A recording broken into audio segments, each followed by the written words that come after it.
Hello everybody, Buddy with Midland, Texas. I'm going to do a little video for you tonight called Proof That Midland Police Stole Evidence. And you're going to find it really amazing. Like I said, this isn't my word against their word. It's not a theory. It's not a what if could be. That's what the proof shows. It's absolutely, it's a fact. You're going to see it for yourself. And the short story here, I'm going to tell it in more detail, is basically I told the police the proof was at my house, right after minutes after I'm shot, and they went and stole the proof that I told them about. That's what happened, but there's going to be more information here.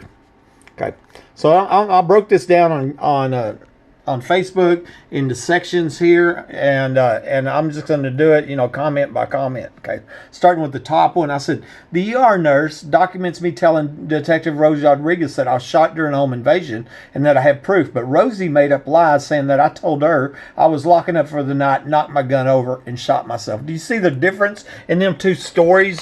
So this is the nurse's notes from the emergency room, and you can see where I underlined, what was written there. The sirens going off in closet. There's a voice recorder. The alarms kept going off.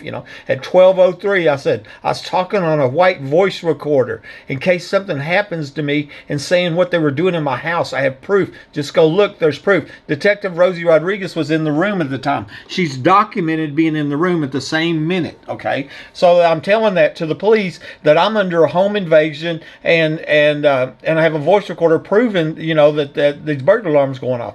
Detective Rosie Rodriguez makes up a lie. She don't know that that's being documented, for one, and she makes up a whole different story, right? And says, Buddy stated he lives here. He was locking up for the night. He makes sure he locks all his doors and windows are locked before going to bed. Buddy never said that. She made that up.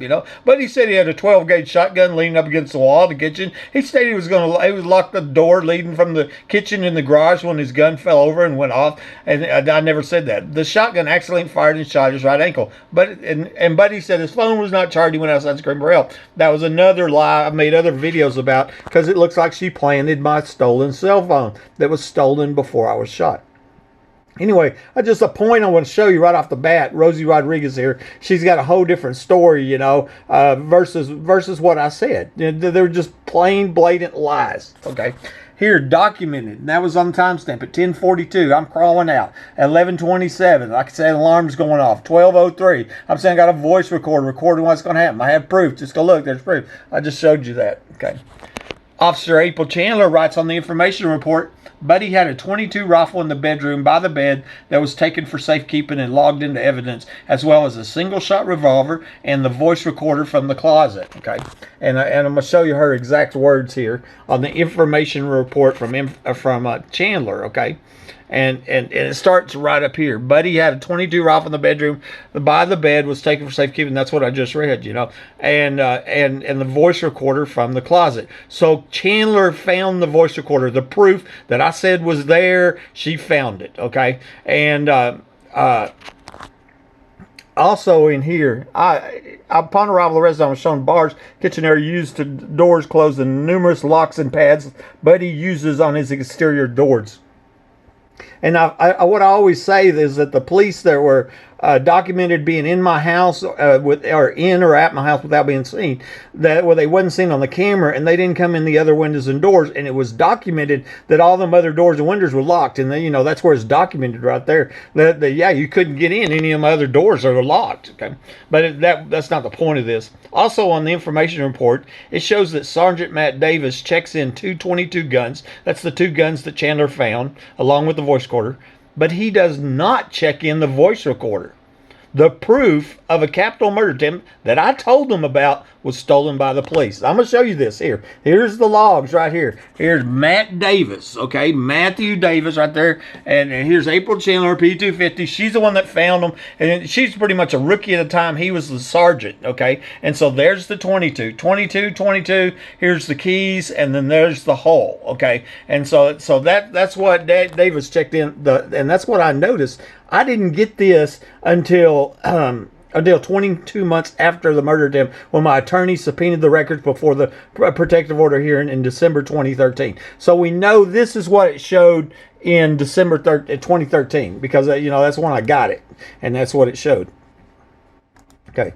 on December 18, 2013, that's what I was talking about, was the protective order hearing. And in this hearing, a message sent by Arthur Welch, the former boyfriend of the ex-wife, to me was read into evidence. Arthur told me that he believes the ex-wife had a lot to do with the shooting from the things he heard her say, and she threatened to have him killed too. Okay, so that was in this same protective order I'm mentioning, and that the timing of that's real important. 22 months later. Okay, so there's the communications. This was about 8 months after I was ambushed and shot. I didn't know Mr. Welch. He contacted me on Facebook, said, I used to date your ex-wife. He asked me, do you think she had anything to do with the shooting, and told me I dated her a short time here in Lubbock, and she threatened to have me killed. Okay, and then he went on to say, well, I think she had a lot to do with it from the things she said, for a lot to do with the shooting, and I so will never trust her. Okay, and we found out during the protective order hearing that Rosie Rodriguez was lifelong friends with his ex-wife right here, and that he's talking to that, and also put the life insurance at the top. This video ain't about the life insurance, but it shows if my murder is ruled an accident by Rosie Rodriguez, it added $500,000, and it come out in court that Rosie was a lifelong friend of the ex-wife. Okay. So here we go. On 6/28/20, it's about 7 years later, Arthur posted this to his Facebook, that he had overheard the ex-wife planning my murder to steal life insurance with her police friends, one of her close personal friend, and that would be Rosie Rodriguez. That come out in court. Okay, and here I was dating this guy's ex-wife when I overheard her talking, and for the things I heard her, she tried to have him killed for insurance money, and to hear how many police were involved, one her longtime personal friend, that'd be Rosie Rodriguez. I won't let Buddy Webb be laughed at. Her final words were to me, I will have you shot too. Okay, and so his story hasn't changed in all these years. Sergeant Matt Davis printed off reports for this same year in December 2013. Okay, his name was on them where he printed off the report, and then he quit the police department. And I wonder if he didn't quit the police department because of this information that come out, that they figured out that Matt Davis was involved somehow in this murder attempt, and that's why he was forced to quit. That's what I wondered. And now was working here. This is old, working for National Oil Well or whatever. But it shows here National Oil Well at the present. Sergeant Detective Officer, City of Midland, to December 2013, and that protective order hearing was December 18th, 2013, and he printed the reports off on December 17th, and so he must have just, as soon as the information came out in that protective order hearing, and then he quit, and it was only after like 12 years, so he didn't get a retirement or nothing. Matt Davis is a suspect. You're going to see that. Well, like I said, I'm thinking based on what we saw earlier, it looks like that I told Rodriguez that proof was at my house. Chandler finds the proof, and she lies and says it's checked in the evidence. But she'd actually given it to Matt Davis because she gave the 222s to Matt Davis, and he stole the evidence. That's what it looks like. Okay, and then come out the protective order hearing when it come out about what Arthur Welch said. Then he quit the police department. Okay, that's what it looks like. On May 16, 2019, I sent an information request asking to see the evidence log showing the voice recorder had been checked into evidence, like Officer April Chandler had stated, even though I knew it hadn't because I already had a copy of them. I was sent a revised evidence logs file that was different than the one I got when my attorney subpoenaed the police records before the December 2013 PO hearing. That was 22 months after the murder attempt. This showed that somebody scribbled out one piece of evidence and hand wrote in voice recorder and empty shotgun shells. Okay, so I let that sink in here in 2019. Here's May 16, 2019. You can go online, do an information request to the city, and I'm asking for the evidence logs associated with a specified incident indicating that a voice recorder was checked into evidence. Okay, and like I said, when I asked for that, I already knew it wasn't there because I already had it. I was asking a question I knew the answer to, but to my great surprise, they revised the evidence log. That was the big surprise to me, that they changed it sometime after 22 months. That's when it had to be done, because the last copy I got was 22 months after the murder attempt. Case is closed and everything, and somebody revised this after the fact. The other new additions to the evidence logs, besides the voice recorder, was used shotgun shells. CSI Marty Barrett stated that he picked up my shotgun from my home and checked into evidence along with 4 live shotgun shells that were inside of it, but he did not check in an empty shotgun shell. He would have had to remove the empty shell before he could remove the live shells.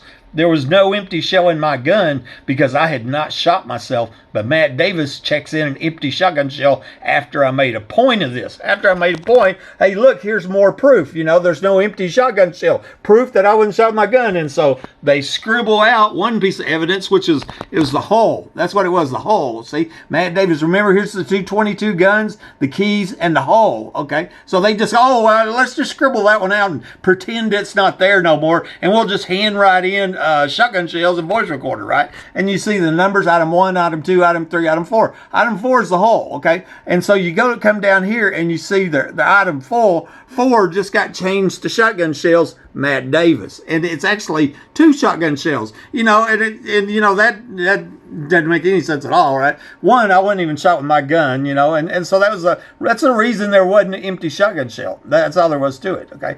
And then here, the voice recorder was April Chandler, item number 5, okay? So it's checked in, and like I said, but look at the timing of that the hole was there in December 2013, 22 months after the murder attempt. Case is closed, everything, okay? But all of a sudden now the hole is scribbled out and they hand wrote in this other stuff. And that's the point I'm making. When, you know, when I call them out on what they were doing here, I mean, they just, oh, we'll fix that. I'll just take a pen, scribble that one out and hand write it in there. You know, I mean, that's how dirty these cops are. And they've probably done this 100 times. There's no telling how many murders these cops have been involved in. And that's the truth. Y'all can see it for yourself right here. In November 2019, Matt Davis writes on my YouTube channel, "Buddy, I stole the evidence and nobody will ever find out." That's big stuff right there, folks. I mean, that's all there is to it. Here it is. It was under this video, Walmart underground facility, October 1st, 2019. Down here at the bottom, Matthew Davis, "I stole the evidence and nobody will ever find out, buddy." You know, and which he did. We already figured that out. Yeah, I think at least he admitted to it. You know. The police report for the night of the murder attempt was subpoenaed before the protective order here in 2013 was illegally withheld from us, so I didn't know that one existed. In 2019, I saw a report number that I didn't have, so I sent in an information request, and to my surprise, they sent me the long withheld police report from the night of the murder attempt. This timestamped 5 police officers, Davis, Dickey, Chatwell, Angel, and L, at or inside my home that were not seen arriving on the security camera. Remember, all the other doors were secured with extra locks, okay? This proved that police were under my home this night, and it was somebody under my home that had shot me, okay? So this I parsed out the police report here, and I'm showing you what the long withheld police report showed. It timestamped. Matt Davis on scene at 11:03. Tony Dickey's on scene at 11:05. Greg Chatwell's on scene 11:18. Kenny Angel's on scene 11:18. Dylan Hell's on scene 11:19. And the security camera out front wasn't disabled till 11:22. So they wasn't seen. They were here, timestamp being here at my house without being seen arriving on the security cameras. That's the point I'm making. This is right from the police report. You know, this is the police report, that long withheld police report. And the reason I put this in here because of Davis. And Davis was one of the very first ones that timestamped at my house. Okay, he was here before Dickey. Now, also keep in mind, Dickey was the one that was inside my home. He's the one, and I'm gonna show you that here in a minute. Interestingly, he also showed that Matt Davis tried to call my ex 2 times in the minutes after I was shot. I parsed out the police department and was just looking for anything with Matt Davis, okay? And so here's where it gets created. Here's these dispatched at 10:49 to the 7-Eleven on scene, 10:58. Okay, changes location, going to my home at 12 o'clock or at 11 o'clock. Okay, he's at my home at 11:03. Now, okay, now keep in mind that my security cameras show me crawling out at 10:42. Martin County Sheriff John Woodward and the late Midland Sheriff Deputy Mike Naylor was here at 11:01 without being dispatched. Remember, they drove up with the spotlight on, you know, and they wouldn't even dispatch. One of them's a sheriff from a whole nother county. And then 2 minutes later, Matt Davis is at my house. 2 minutes after that, but he's not seen arriving. Okay, but also, 2 minutes after that, Lieutenant Dickey says he's inside my house, and he wasn't seen arriving. I suspect that Davis was also inside my house, too. It just doesn't say it here, okay? And then he also did some ex-ref here, and basically I did a video on it a long time ago about these X-refs, and they were referencing these old police reports, and all this was done within 22 seconds, like it was planned in advance. You know, there was no way. That was the point I was making. There's no way that Matt Davis could have done that. You know, looked all them up and done all that in 22 seconds. You know, if you had to look them up, he knew in advance. But then here's the main reason I'm showing you this is per the police report, 11:42, and that's 1 hour after I crawled out. Matt Davis, 2862, tried to contact the ex-wife, and on previous calls, no answer, 2 attempts. So Matt Davis, an hour after I survived a premeditated capital murder attempt, was trying to call my ex-wife. You know, I think that's so interesting because I sure didn't give him the number. You know, we were separated at the time. She was living in Lubbock. You know. And so I want to show you that. Aaron Packelhofer told me that 4 people have been murdered, died in my home, and I suspect these police may have been involved in those murders too. And, you know, and maybe not that they murdered these other 4 people, but covered it up, you know, and maybe they did. You know, we just don't know. What we know for a fact is they're tampering with evidence and lying on police reports and capital crimes. That's what we can prove, okay? But we don't have proof that they're the ones shot me, you know, yet, okay? But what we do know is they're tampering with evidence and lying on police reports and capital crimes. Okay? But here was Aaron Packelhofer. He's a businessman in town, owns a brewery. He says, but if I can ask, there were 4 people who were murdered, died in your house. What are their names? You know, well, I didn't know their names, but obviously Aaron Packelhofer does. You know, but he's never given me the names. You know, and I got a feeling the $72,000 gift that the city gave him might have bought his silence. You know, that's what I guess. I'm going to show you the pictures here. This is Officer April Chandler in my house. I made a video recently called Dirty Cop, you know, April Chandler. Next day I saw where she was arrested. And just right after that, I did a second video called Detective Rosie Rodriguez, Dirty Detective Rosie Rodriguez. And I tweeted both of them to Midland Police, Midland Sheriff, to the FBI, DHS, Texas DPS, etc., you know. And then I'm going to show you, here's Matt Davis. That's a picture right off of his Facebook, you know.